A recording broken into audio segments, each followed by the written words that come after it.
Silakan masuk, Kiai. Aku pergi ke rumah Panglima Kumbang, tetapi tempatnya kosong. Lantas aku kemari. Rupanya ada sesuatu yang penting, Kiai. Menurutku, ya. Untukku atau untuk Panglima? Kedua-duanya. Boleh aku tahu? Aku bermimpi tentang kamu. Seolah-olah aku melihat rumahmu terbakar. Kau dan putrimu hangus di dalamnya. Apa takwilnya, Kiai? Kau harus berhati-hati. Akan ada ujian berat untukmu. Apa yang sudah terjadi, Jambak? Aku bertemu dengan murid Kiai. Dan sekarang, ia membawa putriku sebagai istrinya. Masa? Di suatu malam yang penuh keheningan, Kiai Jabat, seorang ulama sakti mandraguna yang dihormati oleh bangsa manusia dan jin, terbangun dari tidurnya dengan dahi berkerut. Dalam mimpinya, ia melihat sahabat lamanya, Datuk Jampang, yang berasal dari bangsa jin harimau, menghadapi rintangan besar bersama putrinya, Renata. Tanpa menunggu lebih lama, Kiai Jabat segera pergi menemui Datuk Jampang, membawa peringatan penting yang bisa menentukan nasib mereka. Saat mereka bertemu, Datuk Jampang menyambutnya dengan penuh hormat. Kiai Jabat menatapnya dalam-dalam, lalu berkata, "Waspadalah, sahabatku. Sebuah kegelapan besar telah mengincar Renata. Jalan di depannya penuh bahaya. Kau harus bersiap menghadapi takdir yang telah dituliskan." Datuk Jampang terdiam, hatinya dipenuhi kecemasan. Namun, sebelum ia sempat bertanya lebih jauh, Kiai Jabat melihat Farida di samping Datuk Jampang. Ia segera menyadari bahwa keberadaan Farida sangatlah penting dalam perang melawan mak lampir. "Aku akan membawa Farida bersamaku. Ada sesuatu yang harus ia ketahui," ujar Kiai Jabat.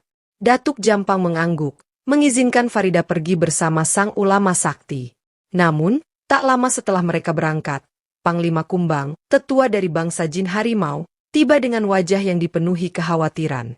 "Datuk Jampang, kau harus tahu, sembara yang bersama anakmu bukanlah sembara yang asli." "Apa maksudmu?" seru Datuk Jampang. Dengan suara berat, Panglima Kumbang mengungkapkan kebenaran yang mengejutkan. Sembara yang selama ini menemani Renata adalah Mardian yang menyamar. Datuk Jampang merasakan gelombang rasa bersalah yang menghantam dadanya. Ia tidak hanya tertipu, tetapi juga telah membiarkan putrinya jatuh ke dalam perangkap mak lampir. Tanpa membuang waktu, Datuk Jampang dan Panglima Kumbang segera mencari sembara yang asli untuk meminta bantuannya menyelamatkan Renata sebelum semuanya terlambat. Dan dia berhasil menipumu, Kakang Datuk. Tobat! Ini rupanya takwil mimpi Kiai Jabat. Kiai Jabat? Tadi dia kesini untuk menjemput Farida. Masya Allah. Jangan-jangan Kiai Jabat palsu juga. Jelmaan mak lampir. Sebentar, Kakang. Alhamdulillah. Yang datang ke sini Kiai Jabat asli. Aku harus membebaskan anakku dari cengkraman mak lampir. Tapi dia bukan tandingan kita. Perempuan setan itu ilmunya terlalu tinggi. Satu-satunya orang yang bisa mengalahkan mak lampir adalah Sembara. Sebab dia memegang cemeti Amar Rasuli yang sangat ditakuti oleh mak lampir. Kalau begitu, ayo kita cari Sembara. Baik.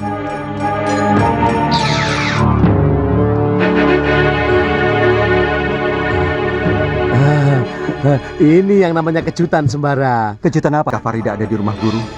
Benar. Ia sekarang ada bersamaku. Coba kau dengar suaranya. Kakang?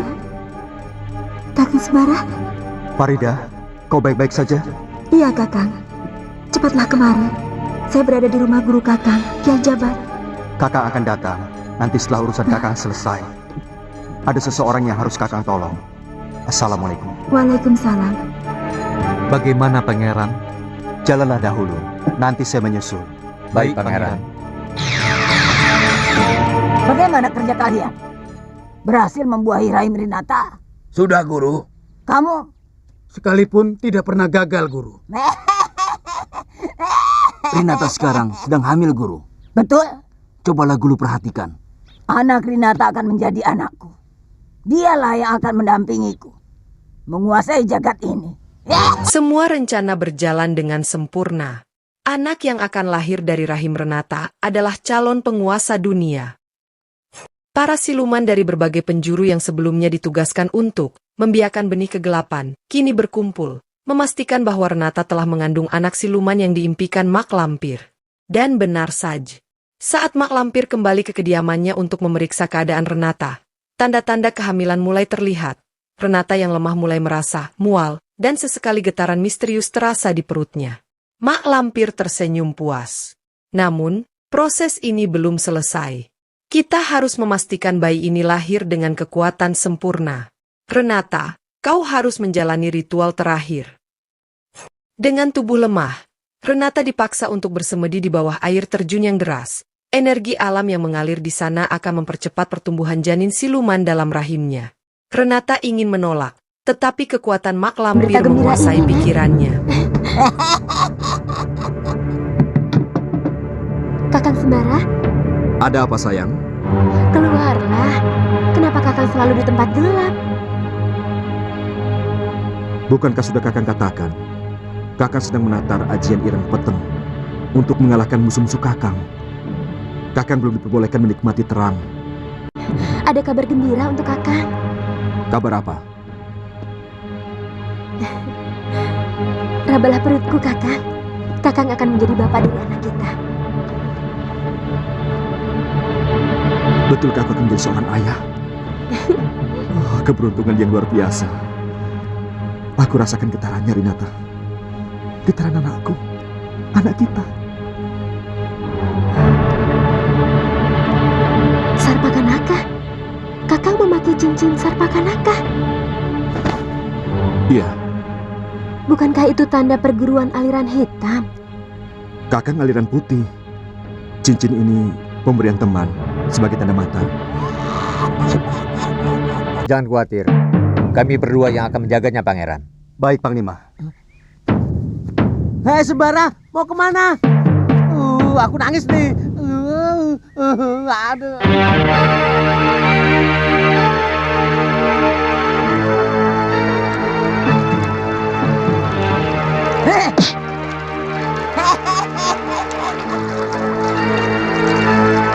Biar bagaimanapun, anakmu ini akan menjadi makhluk yang terkuat di muka bumi ini.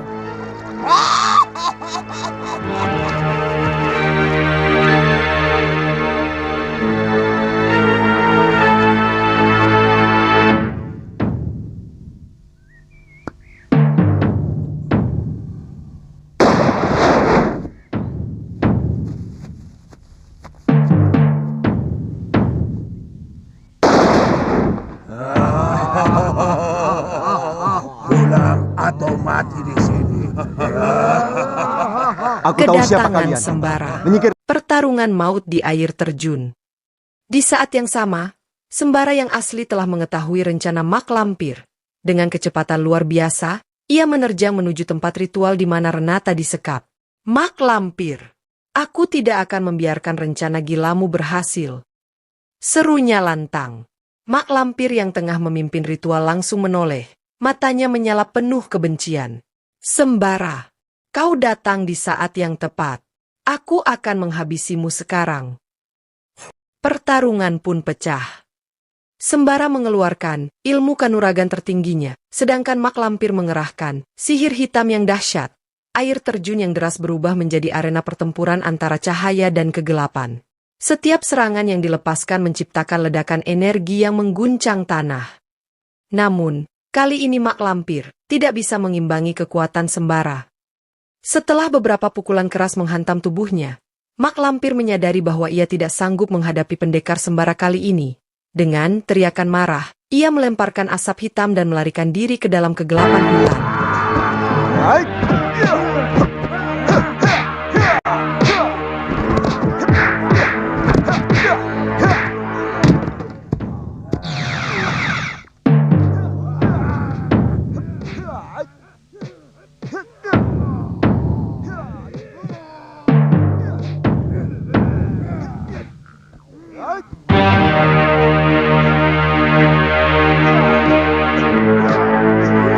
Sembara.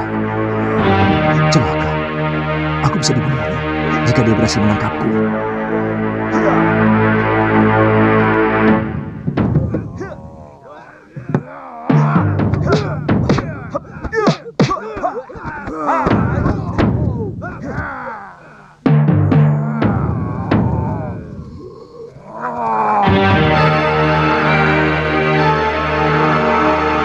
Yang tidak bisa mati itu hanya Gusti Allah. Mak Lampir memiliki ilmu Pancasona dan Rawa Rontek, dua ilmu yang paling sakti, sehingga Mak Lampir selalu hidup setiap disentuh maut. Kedua ajian itu masih terikat dengan hukum dunia. Di dunia ini tidak ada yang abadi. Yang abadi hanyalah Gusti Allah. Peribahasa mengatakan, di atas langit itu masih ada langit. Artinya tidak ada orang yang sakti. Karena masih ada orang lain yang lebih sakti. Sedangkan Tuhan di atas segala-galanya. Tuhan adalah puncak dari segala yang ada. Mak Lampir bisa mati. Nanti akan tiba waktunya.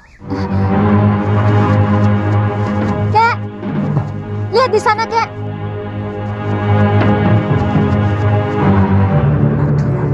Mardian. Tidak salah itu Mardian, Kek.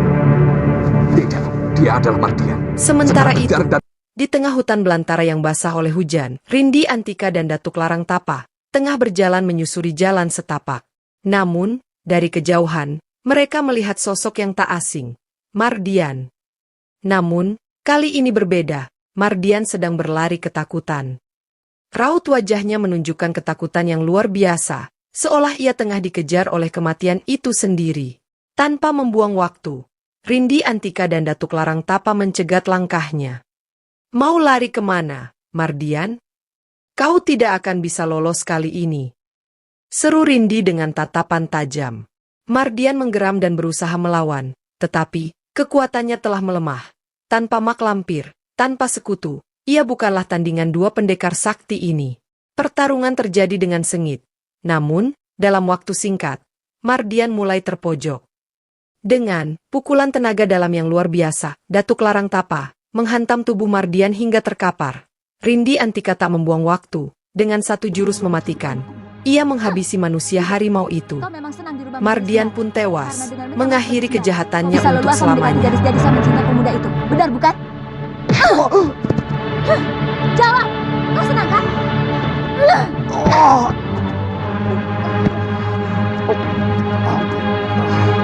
Jawab, siapa saja gadis yang telah kau permainkan selain aku? Rinata. Rinata? Siapa dia? Anak Datuk Jampat, siluman harimau. Siapa lagi? Farida. Farida? Farida yang mana? Farida kekasih Sembara. Jangan bohong. Farida tidak pernah bertemu dengan Sembara. Aku tidak bohong. Farida memang kekasih Sembara. Bahkan mungkin mereka sudah menikah. Tidak!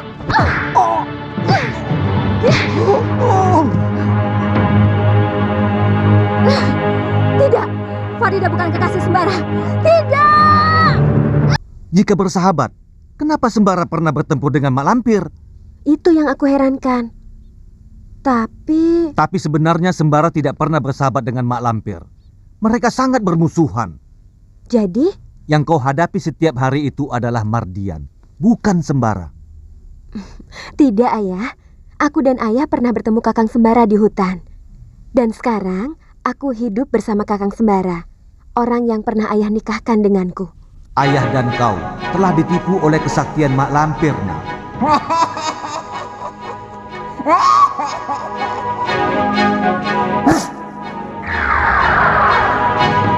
Kau menyesal, Jampat. Kau telah memusuhi aku. Karena itu kau harus membayar mahal sekali. Cucumu sendiri nantinya yang akan membunuhmu. Namun, meski satu musuh telah tumbang, bahaya belum berakhir. Mak Lampir masih hidup, dan rencananya masih jauh dari selesai. Apa yang akan terjadi selanjutnya? Bagaimana nasib Renata setelah ritual gelap Mak Lampir? Apakah bayi siluman masih tumbuh dalam rahimnya? Apakah Mak Lampir akan kembali dengan rencana yang lebih jahat? Bagaimana peran Kiai Jabat dalam perang besar ini? Jangan lewatkan kelanjutan kisah epik ini.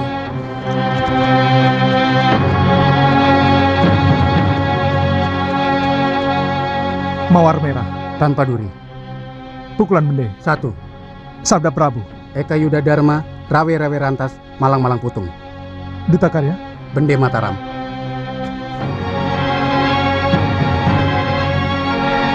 Bende Mataram. Bende Mataram.